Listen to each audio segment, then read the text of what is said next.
O julgamento da ação contra Eduardo Bolsonaro ocorreu na primeira turma do STF, com Alexandre de Moraes atuando como relator do processo. Segundo informações divulgadas durante a sessão, Moraes apresentou elementos que, na sua avaliação, demonstrariam tentativa de pressão sobre a Corte e defendeu a condenação do ex-deputado. Assista agora e se inscreva no canal, curta e deixe o seu comentário. A sua opinião é muito importante para nós. E também sempre lembramos que o artigo 59 traz as circunstâncias judiciais, não é uma conta automática, né, uma conta aritmética, mas no caso em questão, as circunstâncias judiciais são contrárias ao réu. E, sendo contrárias ao réu, a pena deve ser fixada acima da pena mínima. A pena básica deve ser fixada da pena mínima. Aqui, se nós verificarmos a necessidade que o Código Penal estabelece da pena ser fixada como necessária e suficiente para a reprovação e prevenção do crime. Não há nenhuma dúvida de que sempre coação no curso do processo é um crime grave contra a administração da justiça.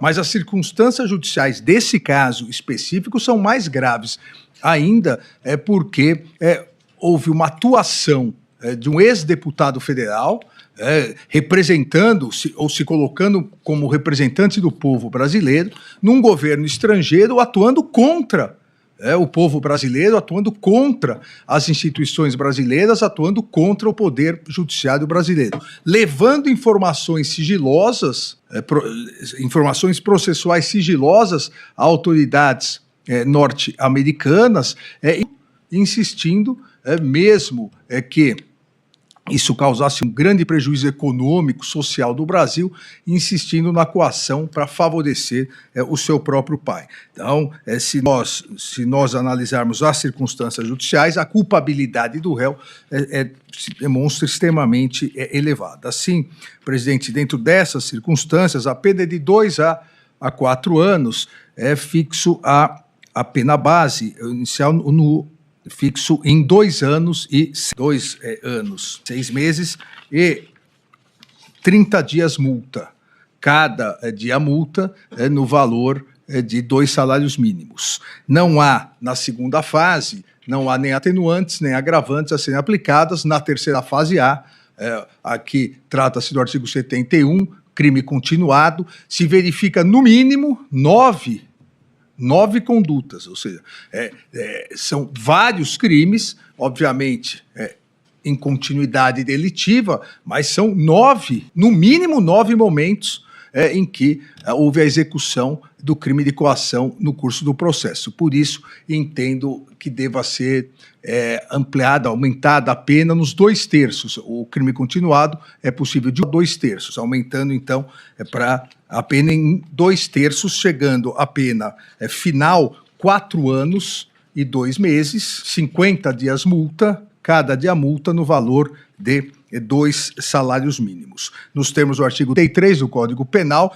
é fixo o regime inicial de cumprimento da pena, o regime semiaberto. Deixo aqui, presidente, de condenar por a indenização por danos morais coletivos, uma vez que essa primeira turma já fixou em julgamentos anteriores a necessidade de se apontar, por parte da acusação, de se apontar especificamente os danos, o montante, e no julgamento, inclusive, o julgamento paradigmático, o julgamento relacionado ao homicídio de Marielle e outras vítimas, nós deixamos claro isso, a necessidade de se apontar quais os danos, onde e como deveria ser o ressarcimento. Isso não foi feito, então deixo de fixar.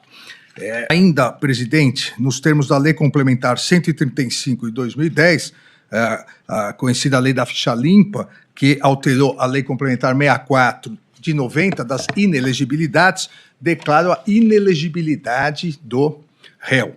Nos termos do artigo 1º, inciso 1º, letra E, item 1, são inelegíveis aqueles condenados em decisão transitada em julgado ou proferida por órgão judicial colegiado, como é o caso, desde a condenação até o transcurso do prazo de 8 anos após o cumprimento da pena, crimes contra economia popular, fé pública e crime contra a administração da justiça, que é exatamente esse.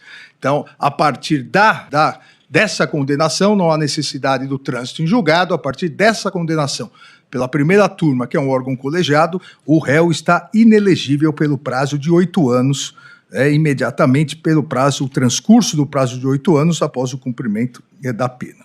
Ainda, presidente, com base no artigo 92, inciso 1º, letras A e B, eu declaro a perda do cargo público.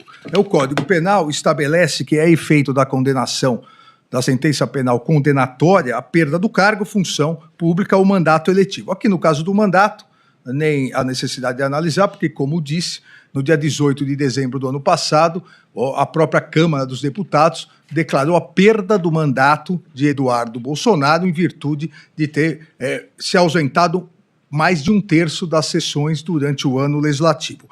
Mas o réu Eduardo Nantes Bolsonaro é escrivão da Polícia Federal. Inclusive, há um processo administrativo disciplinar correndo na Polícia Federal em virtude do não comparecimento dele ao trabalho. Ele foi condenado à pena privativa de liberdade superior a 4 anos. Isso já, por si só, entraria no artigo 92, 1B.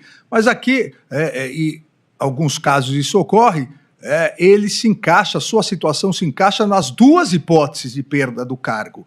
Porque o artigo 92, 1A, determina que a pena privativa de liberdade por tempo igual ou superior a 1 ano nos crimes praticados com violação do dever para com a administração pública, que é exatamente esse caso. Então, ele entraria aqui, mas também na linha B, que prevê automaticamente, para qualquer que seja o crime, acima de 4 anos, é a pena que propõe 4 anos e 2 meses. Então, presidente, diante desse exposto, já rejeitamos as preliminares, julgamos procedente a ação penal e agora eu voto no sentido de condenar o réu Eduardo Nantes Bolsonaro, como incurso nas penas do artigo 344 do Código Penal, combinado com o artigo 71 também do Código Penal, crime continuado, a pena de 4 anos e 2 meses de reclusão, iniciado no regime semiaberto, e multa de 50 de a multa no valor de 2 salários mínimos, uma vez que a situação econômica do réu permite, ex-deputado federal, com cargo público até esse momento, e além disso, como já é público e notório, tendo recebido um PIX de milhões do seu pai, a quem estava tentando favorecer nesse julgamento.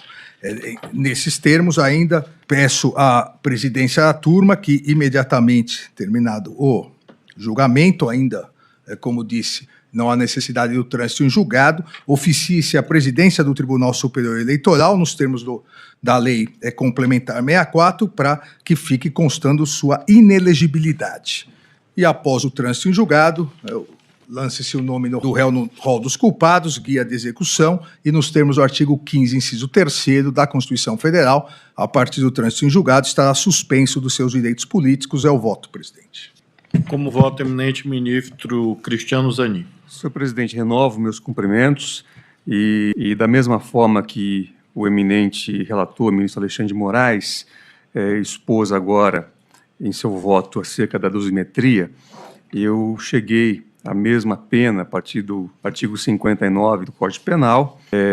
Também fixei o regime semiaberto a partir do artigo 33, parágrafo 2º, a linha B do Código Penal, e também entendo que é incabível a substituição da pena privativa de liberdade por restritiva de direitos, tendo em vista a objetiva aplicação do artigo 44 do Código Penal.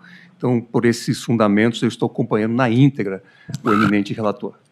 Presidente, também fiz constar do meu voto a dosimetria que coincide com a do ministro Alexandre de Moraes, e agora acompanhada pelo ministro Zanin, portanto, também fixei o regime inicial de cumprimento da pena no semiaberto, nos mesmos termos quanto à inelegibilidade, portanto, estou acompanhando na íntegra o voto do ministro, como disse, com voto escrito a ser anexado. Eu, de minha parte, adiro a posição majoritária já formada, embora minha dosimetria fosse um pouco diversa, tanto no que se refere à pena privativa quanto em relação à pena de multa. Mas, neste caso, em atenção à deferência ao colegiado. A minha dosimetria chegava a 4 anos e 6 meses, portanto, uma pena de multa um pouco maior.